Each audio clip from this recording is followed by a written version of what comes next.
Now we're going to look at how plant disease epidemics affect people. We often start out with the economic effects, and we often talk about money because money makes a big difference. There are a lot of different effects that occur.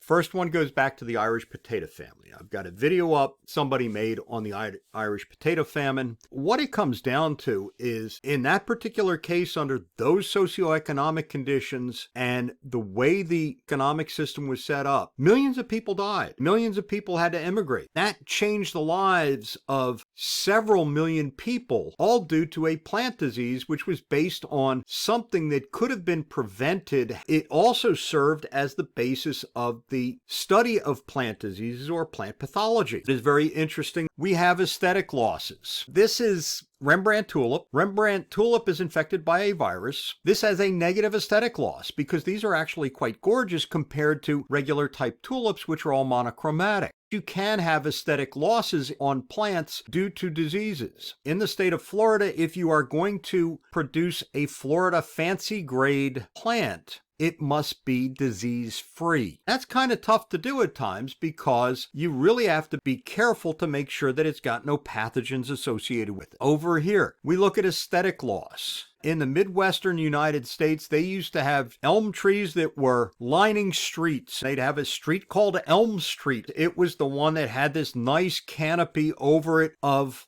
elms. It was absolutely gorgeous. Then Dutch elm disease came in. 20 years later, this is what the trees looked like. They were devastated. It's taken them about 50 years now to come out with a variety of elm that may be able to survive the Dutch elm pathogen that was brought in as an introduced pathogen. This looks at crop production changes. This basically looks at economic loss. If you look at those particular strawberries, you aren't going to eat them. You're looking at an aesthetic loss, you're looking at an economic loss. Could you go and slice off some of the stuff? Yeah, you could. But chances are if you saw that in the store, you aren't going to pick it up and eat it. 100 years ago, they would pick these up, they'd cut them off, and then they'd either consume them or they would turn them into jellies or jam, or they would process them in some way. You do take an economic loss on some of these things. Cutting all of this stuff off takes a lot of labor. Many times they will just discard this. When they do discard that, you create this compost pile. This compost pile will be nothing but pathogen all over the place. That is very problematic. We have food security and food safety, mycotoxins. What are we looking at here? This is ergot on rum. Ergot is caused by the fungus Claviceps purpureum. It produces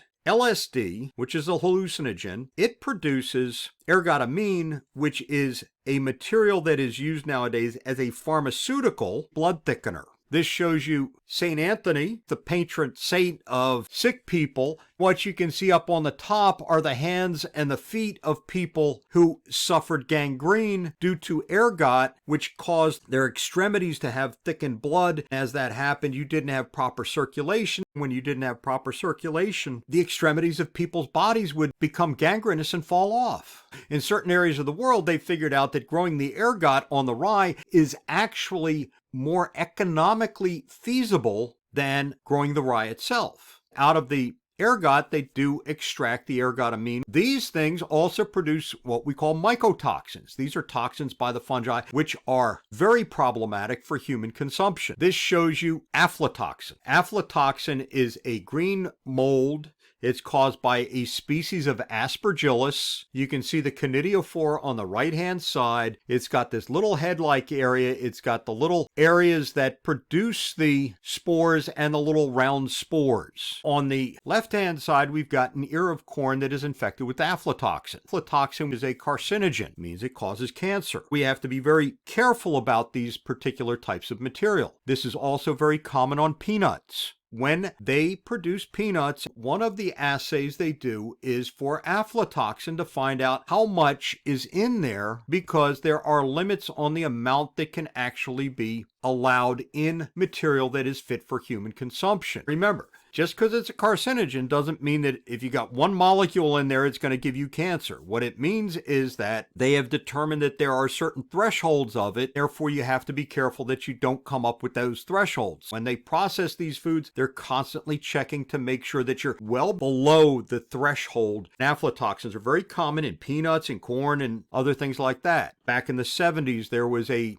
Thanksgiving that one of the major turkey producers in the United States had to slaughter all of the turkeys because they had become contaminated with aflatoxin in the grain. The turkeys themselves were dying off. We do see these particular types of problems. This is a carcinogen. We've got immunosuppressants. Cyclosporin comes from Typhocladium inflatum. We've got brendanin, which comes from a type of eupenicillium. We've got monophenolic acid, which comes from a different type of penicillium. We've got myricin, which is a fingoliminoid precursor, which comes from thermophilic fungi. We've got glyotoxinin, endocrinin, which comes from an aspergillus, subglutinols, which comes from a fusarium. And these are all things that will suppress your immune system. These are things that need to be checked for when you've got certain types of plant material to make sure that they don't get into the food system. These are all problematic that could come from fungal type infections that occur on plant materials. We have what we call mutagens and teratogens. Mutagens are going to change the genetic makeup. Teratogens are going to cause birth defects. Ergot produces a teratogen.